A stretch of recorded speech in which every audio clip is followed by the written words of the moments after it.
Hello বন্ধুরা। তো বন্ধুরা, তোমরা সবাই কেমন আছো? আশা করি তোমরা সবাই ভালো আছো, আমিও ভালো আছি, তোমরাও ভালো থাকবে। তো বন্ধুরা দেখো, আজকে আমি কিছু দেখো রুই মাছের ডিম নিয়ে নিয়েছি। ডিম দেখো কত বড় বড়, এই দেখো 3 পিস বড় বড় ডিম নিয়ে নিয়েছি। এই ডিম কিভাবে রান্না করব তো তোমাদের দেখাবো, তোমরা দেখতে দেখো, প্রথম থেকে রেসিপিটা দেখো, খুব সুন্দর লাগবে, আশা করি তোমাদের খুবই ভালো লাগবে। দেখো বন্ধুরা, কিছু আমি কাঁচা লঙ্কা কেটে নিয়েছি 2 ফালি করে, আর কিছু অল্প করে আলু কেটে নিয়েছি, আর আমি রসুন আর পেঁয়াজ কেটে নিয়েছি। তো আজকে আমি কিভাবে মাছের ডিম রান্না করব তো তোমাদের দেখাবো, তোমরা প্রথম থেকে লাস্ট তক দেখো, খুব ভালো লাগবে। তো দেখো, মাছের ডিমে আমি একটু লবণ আর হলুদ মাখিয়ে নেব। এই দেখো হলুদও দিয়ে দিচ্ছি, তারপরে আমি অল্প করে আমি ঝাল লঙ্কার গুঁড়ো দিয়ে দেবো। এবার আমি মেখে 10-15 মিনিট রেখে দেবো। ভালো করে আমি মেখে নিচ্ছি। এই দেখো ভালো করে মেখে তারপরে আমি ঢেকে রেখে দেবো 10-15 মিনিট। তাহলে মাছের যে ডিমের মধ্যে মশলাটা যাবে, খাওয়ার সময় খুবই ভালো লাগবে খেতে। তো দেখো মশলা দিয়ে আমি মাখিয়ে রেখেছি। এইবার আমি দেখো কড়াই বসিয়ে দিয়েছি। কড়াইটা গরম হয়ে গেলে বন্ধুরা তেল দিয়ে দেবো। তো দেখো আমি তেল দিয়ে দিচ্ছি, একটু বেশি করেই তেলটা দেবো, যেহেতু ডিমটা অনেক। তেল দিয়ে দিলাম। তেলটা একটু গরম হয়ে গেলে আমি প্রথম আলুগুলো ভেজে নেব। খুন্তিতে একটু নেড়ে নিচ্ছি তেলটা, কড়াই চারিদিকে একটু তেলটা দিয়ে দিচ্ছি ছড়িয়ে। এবার আমি আলুটা দিয়ে দেবো। আলুটা প্রথম ভেজে নেব। তো দেখো আলুটা দিয়ে দিলাম বন্ধুরা। এবার আমি আলুটা একটু ভেজে নেব লাল লাল করে।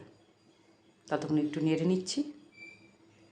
সামান্য একটু লবণ আর সামান্য একটু হলুদ দিয়ে আমি ভেজে নেব আলুটা লাল লাল করে। তো দেখো সামান্য একটু লবণ দিয়ে দিচ্ছি।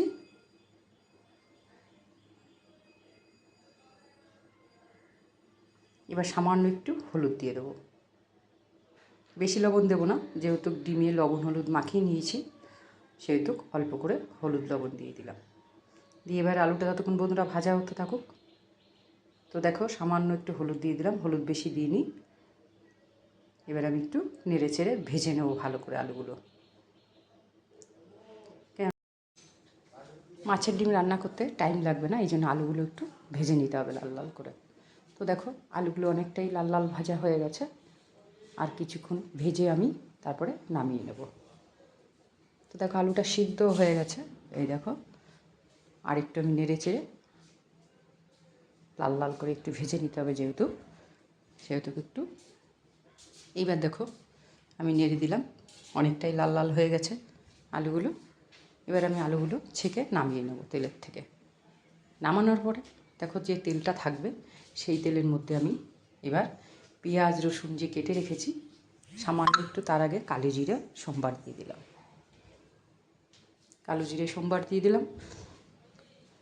এবার আমি পেঁয়াজটা লঙ্কাটা দিয়ে দেব। দুটো শুকনো লঙ্কাও দিয়ে দিলাম। শুকনো লঙ্কাটা একটু লাল লাল হয়ে গেলে দেখো আমি পেঁয়াজ রসুনটাও দিয়ে দেবো। পেঁয়াজ রসুনটাও দিয়ে দিলাম। এবার আমি একটু লাল লাল করে ভেজে নিতে হবে পেঁয়াজ রসুনটা। পেঁয়াজ রসুনটা ভাজা হয়ে গেলে তারপরে কী করো তোমাদের তো দেখাবোই বন্ধুরা, তোমরা দেখতে থাকো প্রথম থেকে লাস্ট তক। এই রেসিপিটা খুবই সুন্দর। আর এবার কাঁচা লঙ্কাটা কেটে রেখেছি, এটাও আমি দিয়ে দিলাম। যে কোনো মাছের ডিম খেতে তো খুবই সুন্দর লাগে। আর যদি এইভাবে আপনারা যদি মাছের ডিম ঝুড়ো ভাজা করে খান, খুব সুন্দর লাগবে। একটু লবণ দিয়ে দেবো, হলদির গুঁড়ো দিয়ে দেবো অল্প করে। দিয়ে আমি পেঁয়াজ লঙ্কাগুলো ভালো করে ভেজে নেব। রসুনগুলো ভাজা হয়ে গেলে তারপরে ডিমটা আমি লবণ হলুদ মাখিয়ে রেখেছি মাছের ডিমটা, সেগুলো দিয়ে দেবো। আর একটু ভাজা ভাজা হবে, রসুনটা একটু সাদা সাদা আছে, পুরো ভাজা হয়নি এখনও। এইবার দেখো পুরো ভাজা ভাজা হয়ে গেছে, লাল লাল হয়ে গেছে। এবার আমি দেখো মাছের ডিমগুলো দিয়ে দেবো। তো বন্ধুরা তোমরা যদি এইভাবে মাছের ডিম ঝুড়ো ভাজা করো, খেতে খুব সুন্দর আর খুব টেস্টি লাগে। তো বন্ধুরা মাছের ডিমগুলো আমি দিয়ে দিলাম।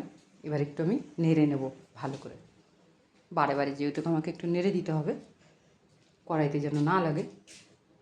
তো দেখো আমি নেড়ে দিচ্ছি। তো বন্ধুরা এইভাবে যদি তোমরা বাড়িতে করে খাও খুব সুন্দর লাগবে, আর এর সাথে একটু ডাল হলে আর কিছুই লাগবে না, খুবই সুন্দর লাগবে খেতে। তো দেখো আবার নেড়ে দিচ্ছি, বারে বারে আমাকে একটু নেড়ে দিতে হবে।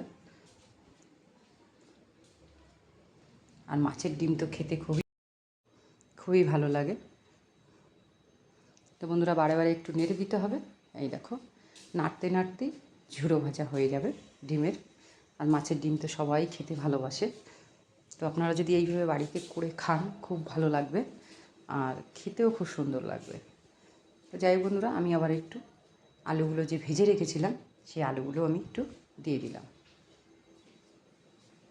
এবার একটু বারে বারে নেড়ে দিতে হবে,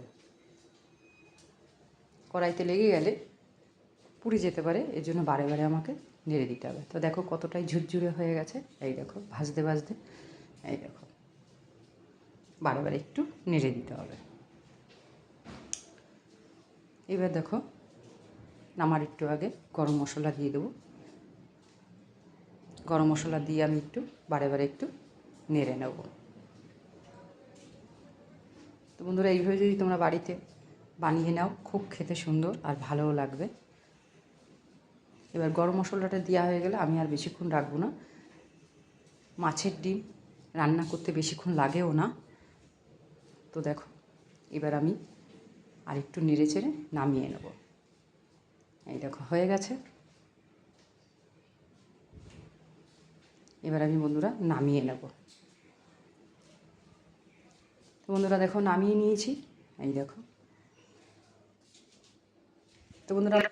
তো বন্ধুরা মাছের ডিমের ঝুড়ো ভাজা কেমন লাগলো কমেন্টের দ্বারাই জানাবে, আমি রিপ্লাই দেবো। আর সব বন্ধুদের দেখানোর জন্য শেয়ার করে দেবে। আর আমি আজকে এখানেই রাখবো, কালকে আবার তোমাদের সামনে আসবো। তোমরা ভালো থাকবে, সুস্থ থাকবে। আমি রাখছি।